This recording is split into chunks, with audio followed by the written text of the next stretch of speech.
It's amazing how a book can change the way that we see the world. And that goes for us as educators, as well as the students that we work with.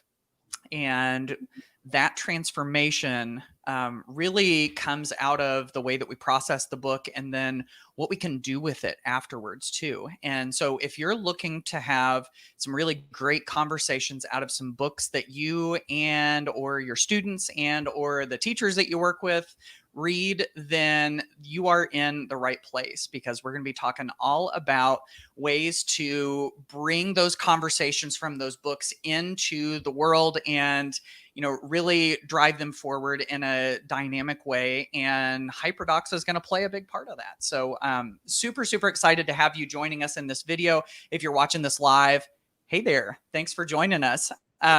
We would love for you to pop into the comments and say hello and let us know who you are, where you're from, and what you do.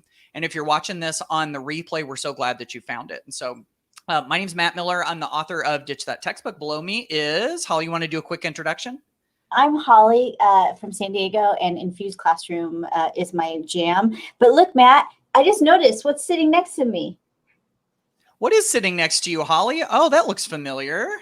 Hey, there's my book, Tech Like a Pirate. That's how dedicated I am to you. There you go. There you go. Absolutely. And so super excited for all of you to get to meet our guest or get to hear from her again if you saw her on this last video a couple of days ago. So Nadia Razi is to my, we're going to call this to my right. So Nadia, do you want to tell all the nice people who you are and what you do? Yeah, hi, nice people. I'm Nadia Razi. I teach high school English, specifically African-American Lit. I'm also the English department chair and SEED leader, which is Seeking Educational Equity and Diversity in my district, which is in the East San Francisco Bay Area. Excellent. Very good. And we have folks from all over the place joining us. So we're going to throw a couple of these on the screen real quick. Here's Jocelyn from Ontario. We've got Laura from Wichita, Kansas. We've got, is that Jenna or Gina or Gianna? It's one of those. I bet she can probably type in the comments and let us know. From North Carolina. I always hate to mispronounce people's names. Beth from New York State. Good to see you. Sally's here from Minnesota. We've got Susan all the way from Hawaii. I am so jealous. Love it. Dalton, there's a regular name. Yep, from North Carolina. Good to see you. Priya is here. Thanks for hosting. Thanks for being here. We're thrilled to have you. Berna is here from Turkey. Awesome. Wow. Very good. Beyond the United States and Canada. And then Sally is excited to be here. We've got Marilyn says, Nadia is my new favorite person.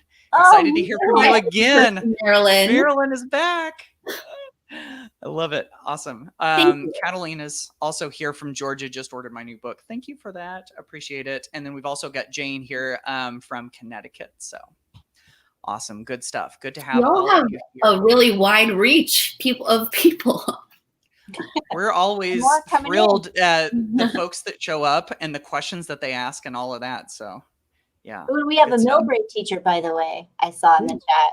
That's is that right? I mean, kind of. Yeah. Yeah. Awesome. Very good. So if you're watching this live, we would love for you to throw questions or thoughts or ideas into the chat, and we will put them up on the screen just like we did a second ago. If you're watching this on the replay, then you're going to get the benefit of all of that conversation. You're going to get to see it. So Nadia, there are all sorts of books that people are interested in right now, and books are really driving conversations forward. And this has kind of been a part of what you do for a while now, isn't it? Yes. Yeah. And obviously as an English teacher, I'm doing this with my students. But for the past couple of years, I've also been helping to facilitate book studies and professional learning, professional development opportunities for other teachers and administrators in our district. So one of those things is SEED, which I mentioned earlier, which is Seeking Educational Equity and Diversity, the National SEED Project, which I've been a part of as a participant for 7 years, and then as a leader for the past, I want to say 4. So I've been doing this work for a while. Yeah, definitely. And so when we talk about bringing some of the conversations from these books into place. And we're going to talk about a couple of the specific books that you've led conversations around. It might be tempting for someone to see these and then to see some of the HyperDocs resources that we're going to share. They might be tempted to see those and just like jump right into it and start having those conversations right away. And from what you've told us, there's some groundwork that needs to be laid first, right? Yeah, there's a lot of groundwork in the form of self-work, seeing how I feel about issues of equity and racism and how I fit into the systems, and kind of understanding your role in it first before moving on and trying to facilitate it with others. So I'll share my experience. I'm white presenting, and I have benefited from a system of white supremacy for my entire life. And it wasn't until college, actually grad school, that I started to examine that and really realize the privileges that come with looking white like I do. And yeah, so that's something that I've been in this kind of equity and social justice field for probably about 10 years at this point. When I was a student at UC San Diego, I was part of the CREATE program, which is an equity program. My master's program at UCSD had an emphasis on equity and social justice. I mentioned SEED. I've been working with teaching tolerance for a number of years. Now I'm involved in a teaching policy fellowship through Teach Plus that is focused on changing policy around educational equity. So this is a conversation that I've been having with myself for a really long time, and I'm still learning. And there's still so much for me to understand about myself, and that's true for everybody. And then, so doing that work, and then also seeing how can I, now that I have that, or like now that I'm working on that, how to actually put it into practice and do the actual work to make changes at the district level or at the school level or the state level or whichever. And Nadia, I want to say that's really important, because I think as we go back to school, not only are kids everywhere are asking to have different curriculum, and we're going to need to teach that. But before we do, we can't just jump in and read Howard Zinn's People's History of the U.S. and be like, I'm teaching this. You are right. We need to jump in and understand our role. Also, our role as a teacher and the bias that, like, I just started watching a movie last night, thanks to Lisa Heifel, which is called America to Me. And when I watched it, when I started it, it's actually kids I used to teach. I taught the feeder school to Oak Park River Forest, and watching how the teachers look at the African American students and watching that unfold is powerful. So we have to bring that bias into and think about, how are we even just looking at kids that are different? And you might not even know you're doing it. These teachers really thought they were doing the right thing, and I'm only on episode 1. And Oak Park is like the most progressive open community I've ever been a part of, and they were doing it. So we have to really examine that. Yeah, that series is all about anti-Blackness in our school system, and there's so many issues of equity, holes in our equity in the school system, and how our schools have perpetuated these unjust systems of white supremacy and the school to prison pipeline. And yeah, it's really important that because we do have the potential to re-traumatize students, and in some cases also teachers of color. So I've been, through my fellowship, we've been doing focus groups with teachers of color across the state, and there's a lot of trauma there in the students and the teachers. And there has to be an honest kind of that work on yourself first in order to see how we're perpetuating these systems in our schools, because we are. And just like you said, Holly, most of the time we don't realize we're doing it. And I self-reflected on it when I was doing it, because I feel like I've had students tell me I did a decent job, but I bet I didn't, right? And then also, if this is happening in Oak Park, which is like, I just couldn't speak more highly of this area. If it's happening in Oak Park, what's happening in San Diego? Right. Anyway. Yeah. So that, by the way, I'm talking about a series called America to Me, and it is, you can get it. It's streaming live. If you, it's free for teachers. It's a 10-part series. You have to, gosh, I don't have the link, but you can watch it on Stars. You can watch it on Prime. But then you pay $2 an episode. But I just asked Alexa to start playing it, and it did for free. So you probably signed up for a free trial or something. Yeah, something happened. But then to watch it come on and like literally some of the kids in the video in the thing are my old students. And I was like, I know that they're not that way. And anyway, so let's move on. But I just want to say we have work to do this summer. So much work. Yeah, absolutely. And so let's talk a little bit, Nadia, about some of the work that you've done specifically with some teachers around the book Biased. And I know some of the resources that that you sort of, what's the C word, curated? Gosh, I had the hardest time finding that word for a second. Some of the resources that you curated, you put into this HyperDoc to help kind of walk them through that. And so I'm going to keep that up on the screen here as you talk, but maybe you can tell us a little bit about it in case we're interested in checking that one out. And by the way, I'm going to put this link down here.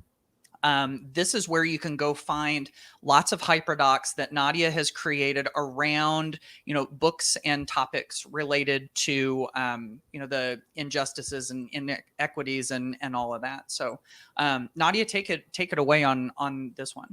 Sure. So this is a HyperDoc that I created with the Seeking Educational Equity and Diversity Leadership team in Pleasanton Unified, where I work.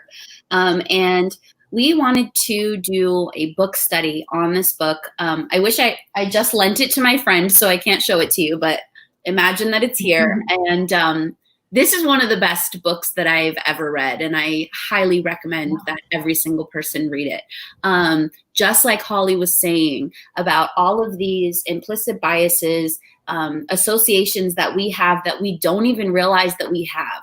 So that was, our team wanted to talk about starting with this self-work, starting with recognizing what these biases are. And what I really love about this book is that it is based in research, all cutting-edge research, conducted and written by a Black woman, Dr. Jennifer Eberhardt, from Stanford Spark. And so we wanted to, so basically, as a district, we as a district, we participated in this book study that spanned the entire year, which got a little difficult at the end of the year because we were remote, but we did keep the book study going. We had 2 sessions that were on Zoom, so that was really exciting to see that the staff still wanted to participate in that. And we split it up and just kind of read 1 or 2 chapters a month or so. And then we wanted to come into the material in the HyperDoc to really interact with that material, think about our roles in it and how all of these things that we're learning about our implicit biases, we're bringing to school spaces and how we can use our privilege to disrupt those systems. So if you, let's see. So yeah, let's go down to so HyperDocs, just like I said last time, have these 3 sections, right? The engage, explore, apply.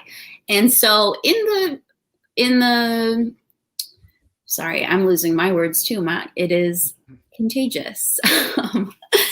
In these book studies, the way that those 3 parts look is kind of before you read, as you read, and after you read. So how do we approach it first before we start reading? Then we're going to kind of dive into the material, and then we want to apply it. So if you look at the before you read section, this was a set of resources that we curated, using your word, that would help people understand what these implicit biases are, and also to kind of be introduced to who the author is and what this book is and why we're reading it. So in terms of before you read, you don't want to be, we're not jumping in too heavy. We're kind of looking at some interviews with the author. We're listening to a podcast that kind of introduces these ideas. There's a quiz there where it says take a quiz if you all want to take it. There's a series of quizzes on that link, which is the Harvard Implicit Bias the Harvard Implicit Associations Test, the IAT. So there are tons of those, and you can do them for all different types of implicit biases, race, gender, colorism. There's tons. With my students, we actually do the race and colorism one in class and talk about our results and what that means. Obviously, that's after building this class culture that allows us to be vulnerable and share those kinds of things. So I wouldn't, suggest just jumping in and doing that with your students, but that is a really, really good tool to see, okay, I'm doing this work and I am, pro Black Lives Matter, and I'm doing all of these things that are trying to dismantle these systems, but I take the test and realize that I do still have a bias that favors white people, right? Or light skin. So that's something that, we had to make clear, is that we all have these biases. You can't pretend that you don't have bias. And it's just how you address that bias in yourself and how you use your role to dismantle systems that are being held up by these biases. That's the important part. So those are some kind of introductory sources. We have to follow the Spark Center, which is Dr. Jennifer Eberhardt, and the research that they're doing through Stanford on social media. And then we jump into the actual, meat of the book. So I have a discussion guide there. There's a different set of discussion questions for each chunk, which is usually 2 chapters, maybe 3, depending on how long they were. And these were discussion questions that we brought into the space with these teachers and staff from across the district, and we discussed them. So after you read that chapter, we come to the group and reflect on the content of that chapter and how we fit into it and how it applies to our school and our district. The next link here is windows and mirrors. And if you're not familiar with this terminology, windows and mirrors, this is, and I have the citation of where I got this from. If you click on there, then you can read more about what windows and mirrors are and where they came from. Essentially, a window is reading about an experience that is unfamiliar to you. So I'm looking in through a window into someone else's experience that I have not had. And I might think, wow, that's something I didn't realize before. I didn't realize that people had this experience, or they live like this, or I've never been in that position. On the other side, a mirror is something that I can look into and see my own experience reflected. This is familiar to me. I've been in that position, or I've had those feelings, or this is an experience that is familiar to me. So a lot of equity work is based on this windows and mirrors idea because stories are really what is going to push a lot of this self-work through. Being vulnerable to share your stories, to read other people's stories, to really understand what other people are going through in order to realize, wow, okay, so this, what I know is not all that there is. There's so much more out there. So windows and mirrors is a really powerful tool. What we did was actually go through and just share them and say, in this chapter, what was a mirror for you and what was a window? And that is a really powerful way to just share and say, here's what I know and here's what I'm bringing to the table, but also here's what I didn't know. And in SEED, we say, you don't know what you don't know. And there's no shame or blame or guilt around that. You don't know. And as long as you're doing the work and realizing, wow, I didn't know that I didn't know that, that's where the kind of uncomfortable work starts to get done. Mm-hmm. Yeah. Yeah. Very good. Okay, so we look at the book through windows and mirrors. Now we're into, and you mentioned earlier that we were kind of talking about the engage, explore, apply framework for HyperDocs. So we've done sort of the engage work, and now we're kind of in the middle of the exploring. Yeah. Okay, very good. So we look at it kind of through the windows and mirrors framework, which is, fascinating. That's something that I've just learned about fairly recently.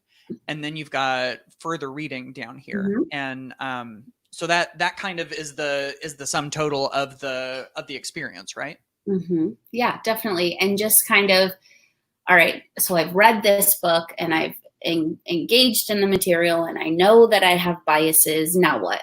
And to kind of think, okay, here are some other things that I can read, and here are some other steps that I can take going forward, which will bring us into the apply portion of the HyperDoc. If you want to, we'll talk a little bit more about some of these books here, but White Fragility is one that we're also going to talk about. I did create a HyperDoc for a book study for White Fragility, because everybody is reading that, and we'll get to that in a second. And actually, yeah, we'll get to that in a second. So I was really interested. One of our commenters said that blind spot is really interesting too. And so I'm going to put that on my reading list, because that's one of the growth areas that I've had to come to, is understanding that African-American people, because my best friend is African-American and tells me all the time, please don't tell me you don't see color. Yeah. That's more hurtful to me than saying that I'm Black. So I've had to, that's been a big thing for me. So I'm interested to read that book. Yeah, and you'll notice that the subtitle on that book, Blind Spot, I can't really read it, but it says something like something about good people, right? And a lot of times we associate racism and bias with being bad or being a bad person. And in order to be a good person, you just pretend that you don't see it and you don't talk about race, and everyone's, comfortable. And clearly we see that that's not the way to do it, and that we do have to have these difficult conversations and say, yeah, I have biases. That doesn't make me a bad person. Right. Correct. As long as I'm, recognizing them and trying to work against them and see how I can use this knowledge about myself to make a difference. Yeah. Yeah. What I'm curious about when it comes to this book study that you did, I wonder what was it like with the teachers that you worked with, and could you tell us a little bit about sort of the journey they went through and what some of the breakthroughs you had? It was amazing. I think that when we were going into it, we didn't know what to expect. In California, we have 80% of our teachers are white, right? And our district reflects that, where the majority of our teachers are white, even though the majority of our students are not white.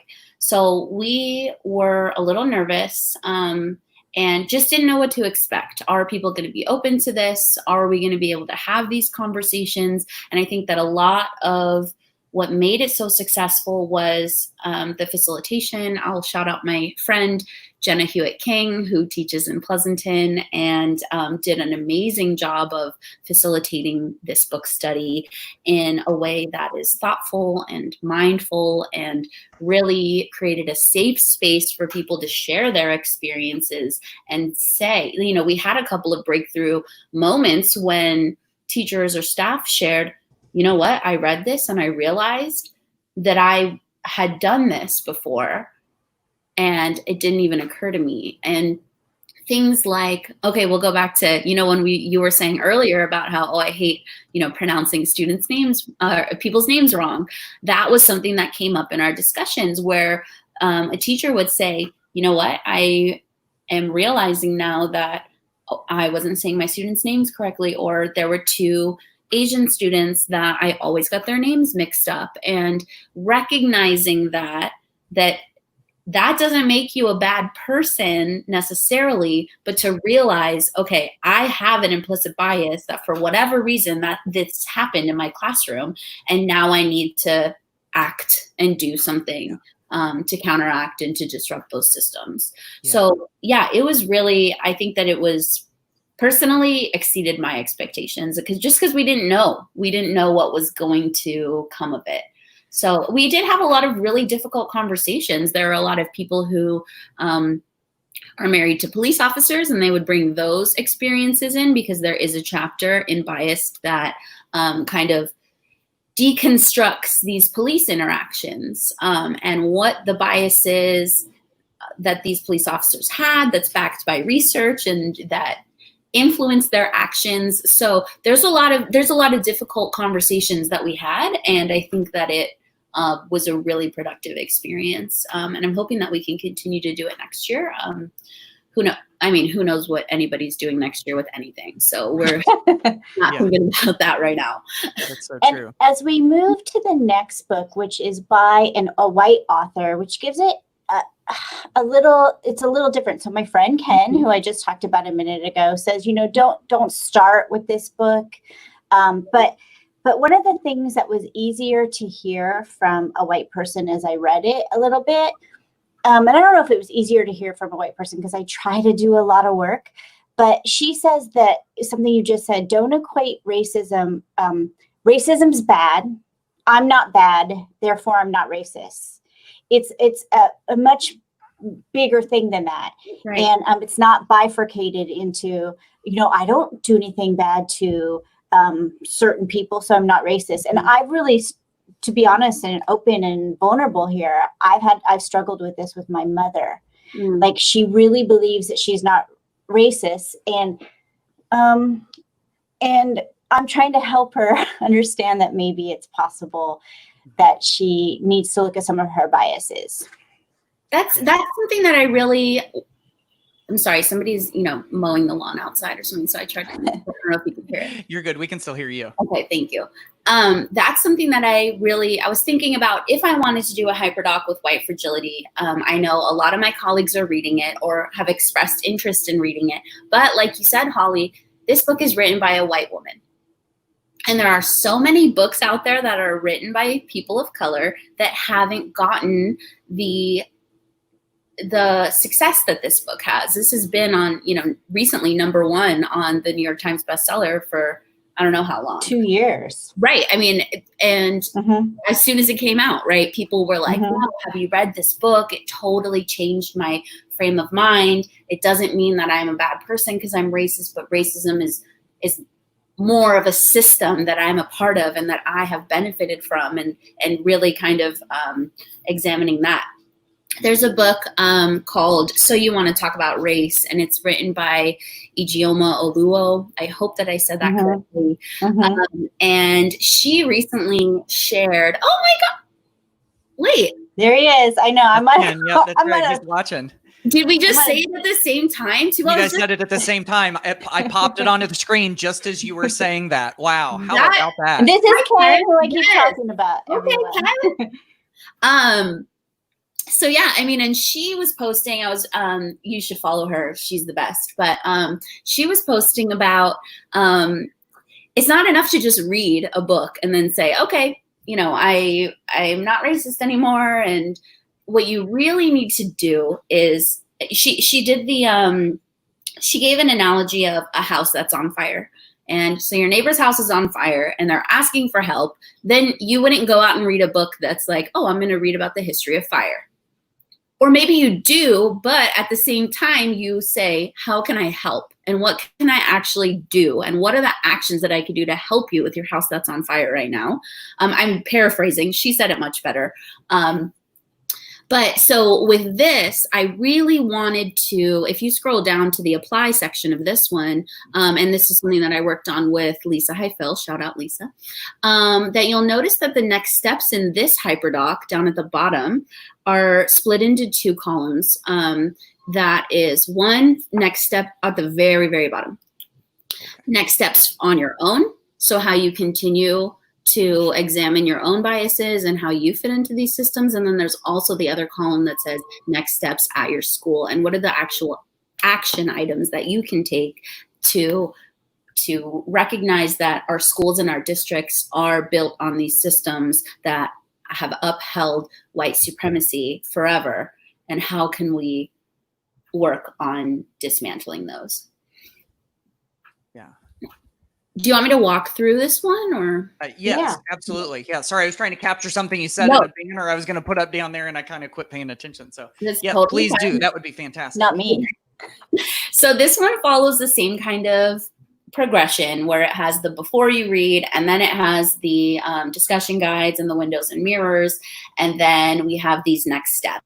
And so we'll start here with the next steps. This is after you're done reading.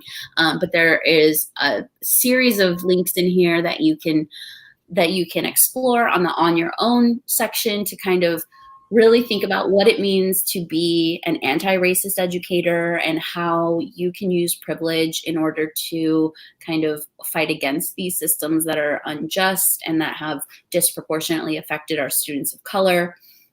And then we have actually concrete next steps on the school side that Lisa shared with me, Lisa Highfill. And we have some things here that are, you can download a scorecard and share that with your school leaders and see, you know, at our school, what are we doing? Or like, are we doing these things? What can we do better? And there's tons of good stuff on that next steps section if you want to explore that on your own. Yeah. Let's go back up to the top for the beginning. So you'll notice. I'm sorry, Nadia. No. I just wanted to say we've had a handful of really good comments I've kind of been holding in my back pocket for a pause. I wanted to put this up from Tracy, who said, I'm a Black male and I appreciate this conversation on many levels. Just want to throw out one idea. It's important to add the word authentic to the equation because some individuals need help. Nadia, what's your reaction to that? Yeah, 100% agree. Yes. You can't do the work unless you are being honest and authentic and really it's that buy-in, right? I want you have to be ready to be uncomfortable.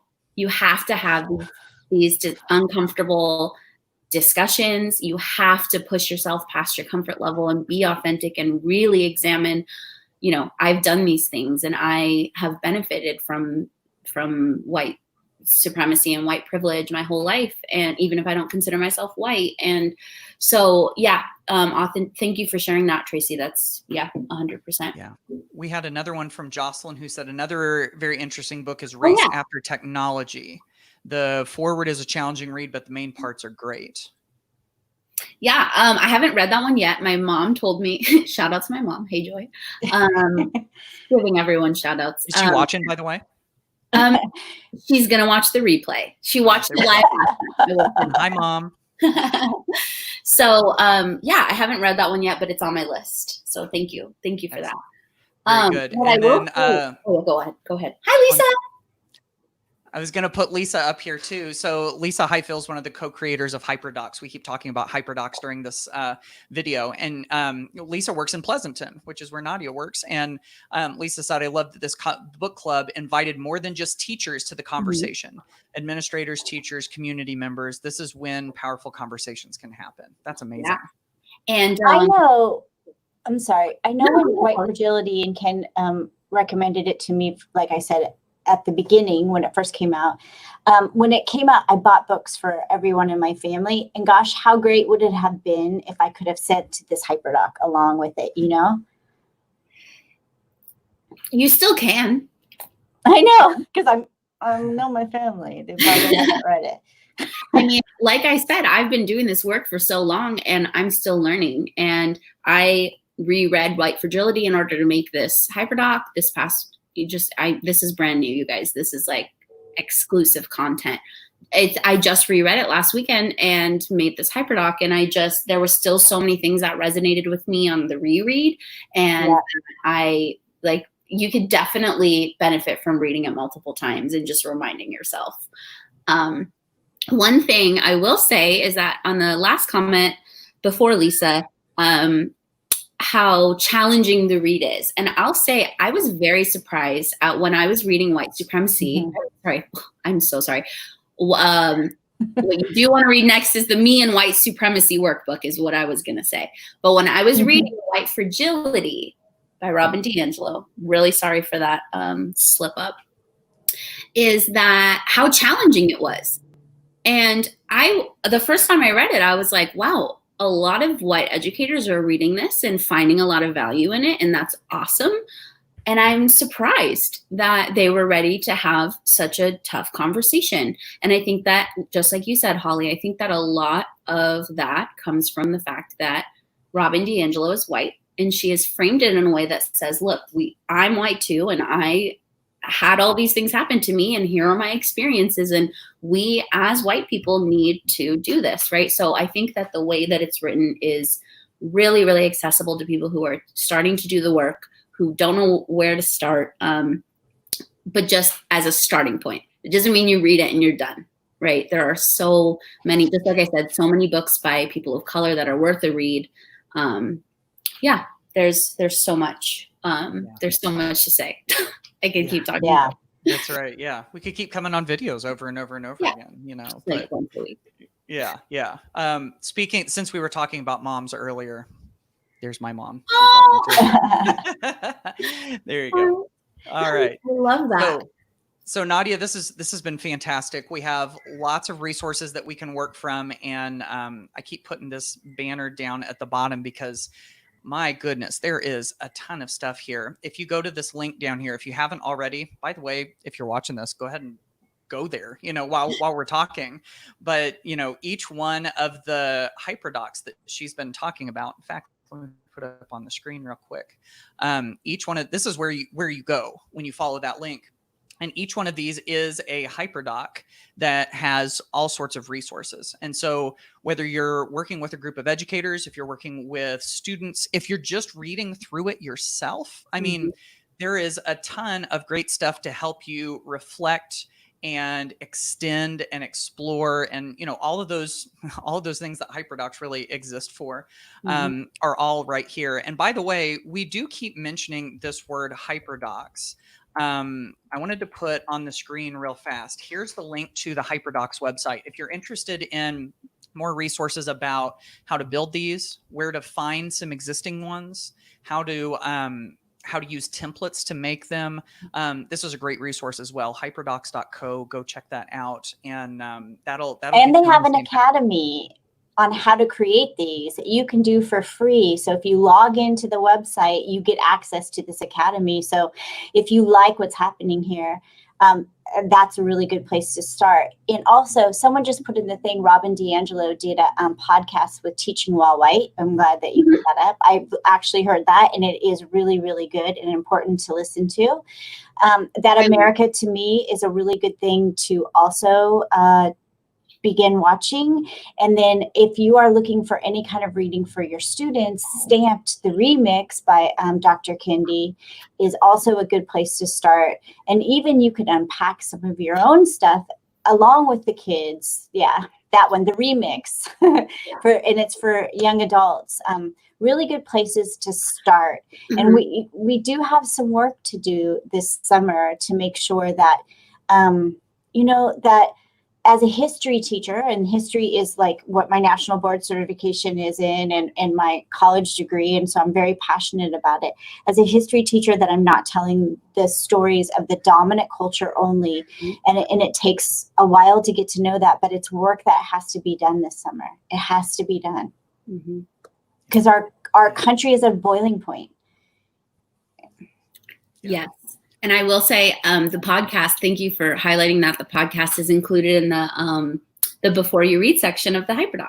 I'm pretty sure. I put it in there. Excellent. Smart. Oh, really? That's good. That's good. All right. Very good. Well, this has been fantastic. By the way, we've had the best comments from Facebook and YouTube that we've been able to share. So if you were watching this live and you contributed, my goodness, that made the discussion even more rich. So Nadia, as we wrap up here, for folks that have been checking this out and have seen the HyperDocs for the books we talked about here, maybe the HyperDoc that you shared in your previous video, and are kind of ready to move forward, what do you suggest as their next steps? Great question. Just keep reading. Just keep working on yourself first. Get comfortable. Sorry, that's my dog. Get comfortable with that discomfort and keep pushing. And I think that the important part is realizing that we all do play a role in unjust systems, and we have benefited from these systems our entire lives, and we have actual concrete actions that we can do right now to speak up about those at your school. Meet with your administrator, meet with your district, say, what are we doing as a district, and where are these injustices, and how can we start to work to dismantle them? but and also look on the HyperDocs. There's tons of next steps. And aside from that, get involved, sign petitions, give donations, look and see where are, what the Black community right now is asking for help, and really be receptive to that and see how you can be an ally right now. I feel a multimedia tech set of resources coming on. I do. I think that you're right. And actually, I do have that Black Lives Matter multimedia tech set Yeah. that I did last time that has, there is a link on there that says take action down at the bottom. Thank you for reminding me, Holly. And you can check this out, get a little bit more acquainted with what the Black Lives Matter movement is, who these people are that we're so passionately fighting for right now, and finally getting the attention that they deserve. And down at the bottom, that take action link, that's a good place to start and see what can I actually do. Yeah. In the comments, there's a couple other things I wanted to share as we wrap up here real quick. I thought this was good from Isabel, sharing. I think this would be her suggestion for next steps. She says, I find myself growing as a person by having multiple perspectives through reading, by engaging in uncomfortable conversations. This will make me a better teacher for my students. I think that's a great reflection. One last comment from Lisa, because she's the person who to me started this, because she said, Holly, you got to come and watch Nadia on their Facebook group. And Lisa and the girls on their HyperDocs Facebook group, and all you have to do is go in and type HyperDocs. They have these conversations, and if it wasn't for Lisa texting me and saying you got to watch Nadia, we wouldn't be here today. So it all started in that Facebook group. Thanks, Lisa. Yeah. She's our biggest cheerleader. In the comments, there's been a little bit of clamoring. I don't know if you've noticed this or not, but Priya kind of brought something on here. She says, I saw culturally responsive teaching in your list. Would you be interested in constructing a HyperDoc on this? And we know how much work it is to make these HyperDocs sometimes. So that's no easy ask. However, there is some follow-up here going, oh my goodness, please, let's make this happen. So they can hit me up on Twitter right here at @_ Miss Razi, and let's see what we can do.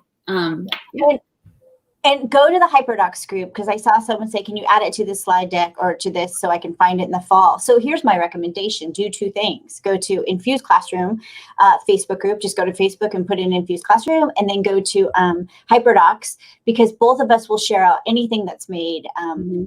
So you'll find it there and you won't have to worry. It'll just come through on your feed. Yeah, absolutely.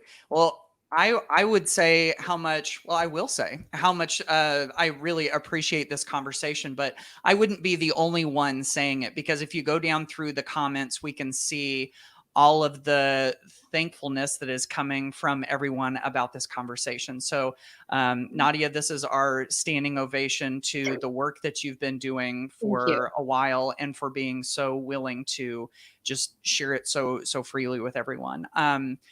We've got your Twitter handle right there. Is there anything else you want to share as far as places to find you or anything? I'm pretty active on Twitter. I think that's probably the best way. I'll respond pretty quick. Excellent. All right, fantastic. Holly, any parting shots as we finish up? No, just we need more of these conversations somehow, some way. Yeah, absolutely. So thank you all so much for joining us, whether you watched it on the replay or if you watched it live. These comments that we've gotten from you have been fantastic. If you're interested in seeing more live videos, of course, subscribe to the Ditch That Textbook YouTube channel, where we're going to have more and more live videos. And Holly, we can be found on Facebook too, right? And one last person asked also for the HyperDocs, and you can get that at bit.ly lessons by Nadia, and L, B, and N in that. There we go. Is capitalized. So yes, we'll have these conversations continuing. Thank you, Matt. Absolutely. Yep, absolutely. So thanks again for joining us, and we'll see you on another video, hopefully sometime soon. Take care. Thank you.